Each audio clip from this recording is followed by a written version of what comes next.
Afternoon Neeraj, આપણે સવારથી જોઈ રહ્યા છે કે આજે ઓટો સેક્ટર જ પૂરું ફોકસમાં છે અને ખાસ કરીને કે મહિન્દ્રાની વાત કરશો તો 4%ની શાનદાર આજે તેજી અહીંયા આપણને જોવા મળી રહી છે અને બીજી તરફ ટાટા મોટર્સમાં પણ આપણને ગ્રીન ઝોનમાં જ આ કાઉન્ટર કારોબાર કરતું જોવા મળી રહ્યું છે. ખાસ કરીને મહિન્દ્રા પર યુબીએસનો એક રિપોર્ટ આવ્યો છે જેમાં અહીંયા તેમને રેટિંગ અહીંયા અપગ્રેડ કર્યા છે અને તેમને બાય રેટિંગ્સ કર્યા છે અને લક્ષ્યાંક તેમને ₹3,300 પ્રતિ શેર કર્યા છે. તેમનું માનવું છે કે ટેસ્લાની એન્ટ્રીનો હવે કોઈ મોટો ડર જે છે અહીંયા નથી લાગી રહ્યો અને FY26માં વોલ્યુમ ગ્રોથ જે છે તે લગભગ 9% રહેવાની તેઓ અહીંયા અપેક્ષા રાખી રહ્યા છે. તે સાથે તેમને પણ કહેવું છે કે મજબૂત એસયુવી માંગ અને ઈવી લોન્ચથી વોલ્યુમ ગ્રોથને એક સપોર્ટ મળી શકે છે અને ફાર્મ ઉપકરણ બિઝનેસમાં પણ હવે કંપનીનો ગ્રોથ જોવા મળી શકે છે, જેમાં ખાસ કરીને ત્રીજા ત્રિમાસિકમાં ફાર્મ ઉપકરણ છે તેના બિઝનેસના આંકડા જે છે તે અહીંયા સારા રહ્યા છે. આ કારણસર કંપનીના બિઝનેસ જે છે ત્યાં ખાસ કરીને ફાર્મ ઉપકરણ બિઝનેસ છે તેનું માર્કેટ શેરમાં પણ એક સારો એવો ગ્રોથ જોવા મળ્યો છે. જે એક પોઝિટિવ રિપોર્ટ જે આવ્યો છે તેને કારણે આજે કાઉન્ટરમાં સારી એવી તેજી તો આપણને જોવા મળી જ રહી છે. તે સાથે ટાટા મોટર્સ પર પણ મોર્ગન સ્ટેનલીનો ઇક્વલ વેટ રેટિંગનો અહીંયા રિપોર્ટ આવતો જોવા મળ્યો છે. લક્ષ્યાંક તેમને ₹853 પ્રતિ શેર કર્યા છે. તેમનું માનવું છે કે ફેબ્રુઆરીમાં લેન્ડ રોવર્સનું યુએસ રિટેલ વેચાણ જે છે ત્યાં વાર્ષિક ધોરણે લગભગ 79% એક ગ્રોથ જોવા મળ્યો છે. એટલું જ નહીં, હાઈ માર્જિનવાળા મોડલ્સની મિક્સમાં પણ થોડો ઘણો ઘટાડો જોવા મળ્યો છે અને તે 76% પર જોવા મળ્યા છે. પરંતુ ખાસ કરીને જેગુઆરનું સેલ્સ વેચાણ જે છે ત્યાં પણ વાર્ષિક ધોરણે 2%નો ગ્રોથ જોવા મળ્યો છે અને ઇન્ડસ્ટ્રીઝ પર ખાસ કરીને યુરોપના એક્શન પ્લાન પર પણ અહીંયા નજર રાખવાની રહેશે અને CO2ના રેગ્યુલેશન્સના નરમાશથી JLRને એક માટે એક પોઝિટિવ એક્શન અહીંયા જોવા મળી શકે છે. એટલે ઓવરઓલ એમ કહી શકે કે બંને જ રિપોર્ટ્સ ખૂબ જ પોઝિટિવ છે, જેને કારણે કરીને આજે એક સારી એવી રેલી અહીંયા જોવા મળી રહી છે.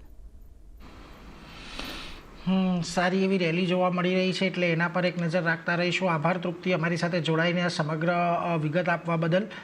ટાટા મોટર્સ અને મોર્ગન સ્ટેનલી પર આજે રિપોર્ટ આવ્યો છે. બંનેમાં જુઓ આજે એક સારી તેજી છે. M&M લગભગ 4.25% જેટલો આજે ઉપર કામકાજ કરી રહ્યો છે અને ટાટા મોટર્સમાં પણ જુઓ આજના દિવસે એક પોઝિટિવ કારોબાર છે. 2.5-3% ઉછાળો આજે જોવા મળી રહ્યો છે. ભાવિનજી, આમ તો જો ઘણા બધા સ્ટોક એવા છે કે જ્યાં ગઈકાલે કે છેલ્લા 2 દિવસમાં જ્યાં 22,000 પાસે બજાર કન્સોલિડેટ થયું ત્યાં આગળ ઘણા બધા સ્ટોક પણ આપણને એક સપોર્ટ લેતા દેખાયા. ત્યાંથી આજે સારી ખરીદદારી આવી રહી છે. M&Mમાં તો આજના દિવસે આપણને ગેપ અપ ઓપનિંગ પણ ખાસ કરીને જોવા મળ્યું છે. ટાટા મોટર્સ પણ આજના દિવસમાં થોડો ઘણો પોઝિટિવ છે. પરંતુ અહીંયા ડર એ જ છે કે અત્યાર સુધી છેલ્લા 5 મહિનાની અંદર જે આપણે આ માર્કેટમાં ફોલ જોયો છે, કોઈ પણ આવો ઉછાળો આવે છે તો એ ઉછાળે વેચવાની જ આવતી હોય છે મોટે ભાગે. આપણે છેલ્લા 5 મહિનાની અંદર તો આ જ વસ્તુ જોયું છે બજારમાં પણ અને સ્ટોક સ્પેસિફિક પણ. લાગે છે અત્યારે આવા કોઈ ઉછાળે ધ્યાન રાખવું જોઈએ કે પછી અત્યારે થોડાક સાવચેત રહીને થોડીક રાહ જોઈ લેવી જોઈએ આ બધામાં કશે પણ ટ્રેડ લેતા પહેલાં, ખાસ કરીને M&M અને ટાટા મોટર્સમાં? આઈ થિંક M&M ટાટા મોટર્સમાં જે પ્રેશર આપણે જોઈ રહ્યા હતા, આઈ થિંક એ આપણે જે વાત કરી રહી હતી કે ટેસ્લાની એન્ટ્રી માટે જે વાત થઈ રહી હતી અને ડ્યુટી ઘટાડી છે એટલે M&M એના નેક્સ્ટ ડે 6-7% પડી ગયો હતો. બટ અગેન બધા બ્રોકરેજ રિપોર્ટ્સનું આવ્યું, પ્લસ ઇનફેક્ટ આપણે જોયું કે જે હિસાબથી જે મોડલના પ્રાઇસિંગ છે, I think it should not hamper M&M as such. એટલે પાછો આપણે જોઈએ કે રિકવરી આવી છે. એટલે થોડુંક એ જે ઓટો સેક્ટર પર જે પ્રેશર હતું primarily because of this Tesla entry હતું. બટ યસ, તમે જેમ કહો છો કે આટલા વખતથી સ્ટોક્સમાં આપણે જોઈ રહ્યા છે કે બહુ એક વીકનેસ આવી ગઈ છે અને એક વીક ટ્રેન્ડ આવી ગયો છે. બટ આઈ થિંક મને એમ લાગે છે કે four now I think we are done for that. હવે મને અહીંયાથી એવું નથી લાગતું કે મેજર અહીંયાથી હવે આપણને ડાઉનસાઇડ જોવા મળે. જેમ મેં ઓપનિંગ રિમાર્ક્સમાં જ કીધું કે જ્યારે કોવિડ લો માર્યો હતો 7,500નો, ત્યારે જે હિસાબના રીડિંગ હતા એવા રીડિંગ ટેકનિકલી દેખાઈ રહ્યા છે અત્યારે. અને એ ટેકનિકલી રીડિંગ પરથી જ બાઉન્સ આપણે જોયો છે છેલ્લા 2 દિવસમાં. એટલે આઈ થિંક અહીંયા ક્યાંક ને ક્યાંક સેટલ થઈ જશે. પ્લસ અમુક જે સ્ટોક્સ છે, લાર્જ કેપ સ્ટોક્સ છે, જેમ કે એક્ઝામ્પલ આપણે જો ગોદરેજ પ્રોપર્ટીઝ છે, એ છેલ્લા અઠવાડિયાથી એક કન્સોલિડેટ થઈ રહ્યો છે. ઇન્ડિયન હોટેલ્સ છે એ એક કન્સોલિડેટ થઈ રહ્યો છે. એટલે માર્કેટ ભલે નીચે પડી રહી હતી આમ 22,000 તોડ્યો ગઈકાલે, બટ આ બધા સ્ટોક્સ જે છે સેટલ થઈ રહ્યા હતા ક્યાંક ને ક્યાંક. અને હવે એમાં તો બધામાં ફોલોઅપ બી આવવા માંડ્યું છે. ઇનફેક્ટ ઇન્ડેક્સમાં બી આવ્યું છે. આઈ થિંક આ લેવલ પર આપણે હવે બહુ ડરવા જેવી વાત નથી. બટ યસ, એક પુલબેકની વાત કરું છું મેજર ટ્રેન્ડ હજી ડિસાઇસિવ નથી. Let's see how things pan out. Definitely pullback દેખાઈ રહ્યો છે અહીંયાથી, strong pullback.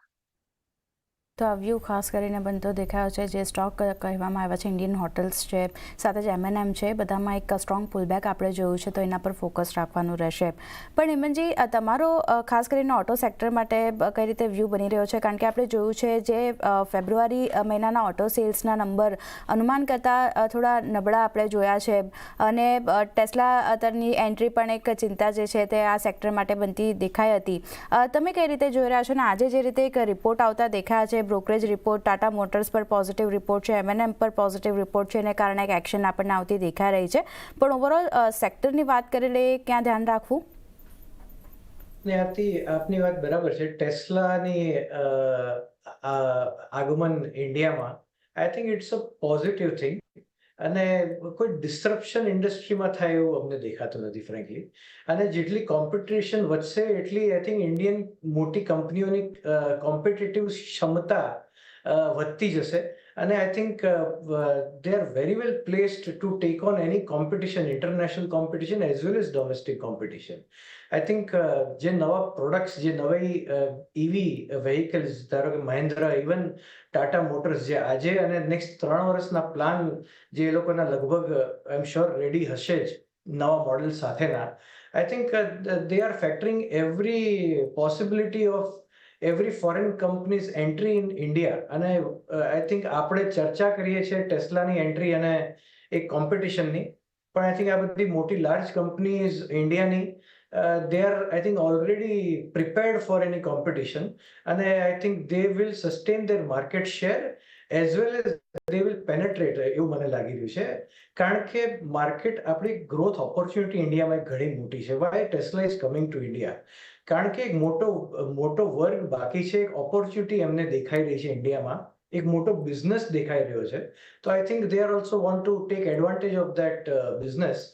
Aarti, having sad that, auto સેક્ટરમાં પર સે હું 6 મહિનાથી લગભગ એટલો બધો બુલિશ નહોતો, કદાચ બેરિશ પણ નહોતો, પણ I think this is the right time for the investors to start investing in large auto companies as well as auto ancillary companies who has focused on electric વ્હીકલના જે પાર્ટ્સ બનાવી રહ્યા છે, જે માસીસને કેટર કરશે, 2 wheeler as well as 4 wheeler.